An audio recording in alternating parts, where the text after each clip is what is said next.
2 Thessalonians 2:14. Through the gospel, the Lord called us so that we may obtain the glory of our Lord Jesus Christ. O devoted servant of God, St. Francis Xavier, your heart was burning with love for Jesus. Impelled by this love, you went from country to country and spent yourself unto death, proclaiming the name of Jesus and the good news of salvation.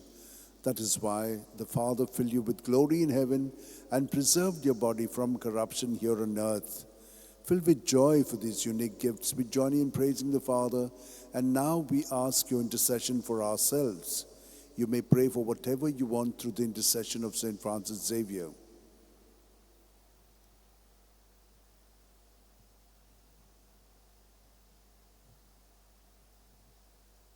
We ask you to obtain for us the fulfillment of these desires if they are pleasing to the Father.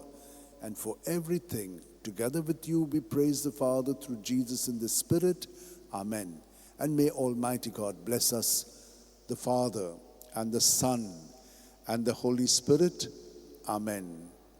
San Francis Xavier, Vodacura, Radi Samcha Mogan, Las Lolia, Pesaungal Saiba, Desaramcha, Sambalungamka, Gopantuja, Besaungal Saiba, Sharar Goincha, Sambalung Sodakal, Gopantuja.